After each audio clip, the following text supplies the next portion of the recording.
Одна фирма, одна система, и те и другие часы для спорта. Но одни нельзя использовать при плавании, а вторые без микрофона и динамика. У одних яркий, с насыщенными цветами дисплей, а на других информация видна постоянно. И у кого плюсов больше? Tube 202, всем привет, вы на канале Польза.нет, и сегодня я расскажу вам о различиях в топовых девайсах фирмы Amazfit. И это не будет их сравнение лоб в лоб с баллами, которые я так привык делать в своих обзорах на канале. А это будет бенефис их возможностей и способностей, как всегда кратко, быстро и емко, что отличает умные часы Stratos от умных часов Verge. И начну я с плюсов Stratos'ов, а закончу плюсами Verge и резюмированием их возможностей и способностей. В Stratos'ах, как и у Verge, есть барометр, что важно для восхождения, и по факту значения они показывают примерно одинаковые, с погрешностью менее 1%. Stratos'ы загружаются быстрее на секунд 30 после включения. Не особо полезная информация, если не сделать из этого вывод, что учитывая их практически одинаковое железо внутри, Stratos'ы на данный момент имеют лучшую совместимость с прошивкой. Платформа зарядки Stratos'ов сделана в разы умнее. Вообще непонятно, какой горе-инженер сделал провод на задней части платформы у Verge, но по функционалу это было просто бессмысленно. Ремешки Stratos'ов более универсальны, вам подойдет любой ремешок от любых часов. Понятно, что и у тех и других часов ремешки быстросъемные, но к Verge вам придется заказывать ремешки в интернете. Stratos'ы имеют трансфлективный дисплей, и это и плюс, и минус. Кто забыл, трансфлективный дисплей — это жидкокристаллический дисплей, который как отражает свет, так и испускает его, светится самостоятельно. Термин же образован от английского слова пропускать и отражать. Пусть яркости по сравнению с AMOLED-экраном у Verge и меньше, но на солнце циферблат с информацией на нем виден отлично. Плюс на дисплее часов постоянно видна вся информация, которая вам необходима, и при беге тоже, об этом я скажу далее. Корпус Stratos'ов выглядит более презентабельно, и часы имеют более приплюснутый вид. Проще, они тоньше, хоть и немного шире в диаметре. У Stratos'ов 3 физические кнопки против одной кнопки у Verge, и они умеют считать максимальное потребление кислорода VO2 Max, плюс дают советы по отдыху. И я бы сказал, что максимальное потребление кислорода — это достаточно бесполезная функция, но я так не считаю, и я думаю, если вы занимаетесь легкой атлетикой, вы со мной согласитесь. Плюс Stratos'ы дают советы по отдыху, оценивая объем вашей нагрузки и ваше состояние за неделю, что Verge не делает и не может, и вот эта функция работает на ура. Лучше всего следовать советам Stratos'ов. Это помогает правильно восстанавливаться. В Stratos'ах, в отличие от Verge, присутствует лучший датчик GPS. Спутники Stratos'ы находят в раза 2 быстрее по всем моим тестам. Самый основной плюс Stratos'ов для меня, как для любого бегуна, то, что при тренировках бега Stratos'ы выводят одновременно на первом экране все необходимые параметры, а именно время, пульс, темп, средний темп.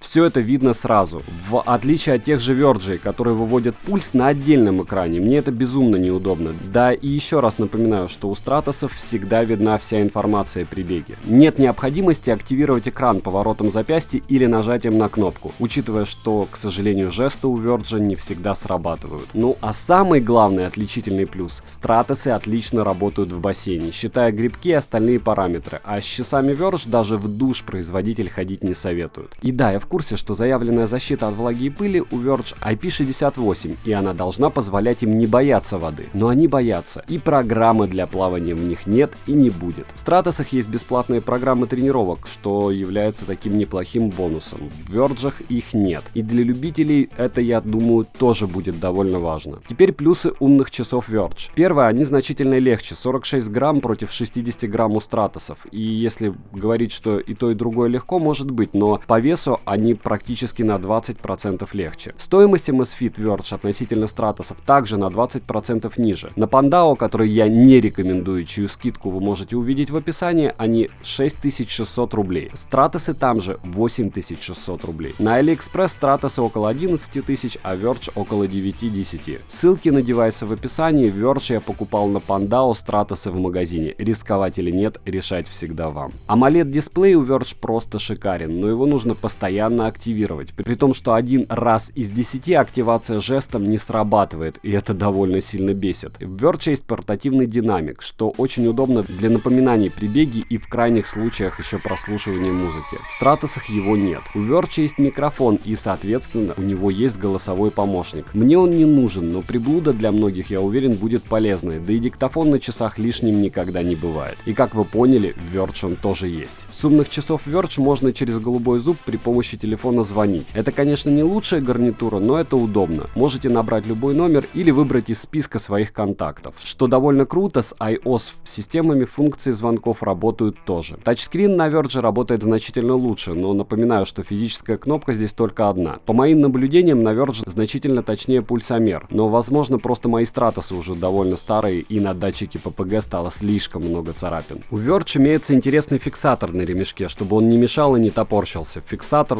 очень разумен. Разумеется, у Verge мега крутые анимированные watchfaces, и каждый может выбрать их под себя. И понятно, что не только штатные, но и из интернета вы можете скачать все, что угодно. Verge имеет целых 5 вариантов расцветок, и выбор это всегда хорошо. У стратосов вариант расцветки только один. Verge по стилю подойдут даже девушкам, и на узкой руке они смотрятся значительно лучше, чем стратосы, хоть и менее презентабельно. У Verge есть модуль NFC, но он бесконечно бесполезен в России и работает только в Китае. Наверное, это почти все, что вам необходимо знать про различия этих девайсов для того, чтобы сделать свой выбор. Все их характеристики вы можете увидеть в моих обзорах на них, в подсказках ссылки на их видеообзоры. Ну или можете увидеть более подробное сравнение на прошедших стримах, которые я не удаляю. Резюмировать это сравнение я бы хотел тем, что я не стал освещать те функции, которые схожи у этих девайсов. Понятно, что у них одинаковое количество памяти, в которую вы можете загрузить музыку, одинаковая частота процессора, очень похожие программные оболочки на самих часах, по 5 суток автономности и много других схожих характеристик. Понятно, что можно и на тот, и на другой вешать нагрудный датчик пульса, и всю эту информацию более подробную вы можете найти в обзорах у меня на канале. А лучше пересмотрите стрим, еще раз повторяю, там очень много полезного. Кто не подписан, подписываемся, на канале много конкурсов, пишем в комментах, с чем вы не согласны или на что сделать обзор. Делимся своим мнением, добавляемся в инсту, в Facebook, контакт и телегу. Всем буду очень рад, отвечу всегда, чем смогу, помогу. Следующий обзор будет на беговые кроссовки от Xiaomi. И вы сами видите, что это за модель. Девайсу да или нет, польза нет даст ответ. Добра и удачи вам, дорогие друзья.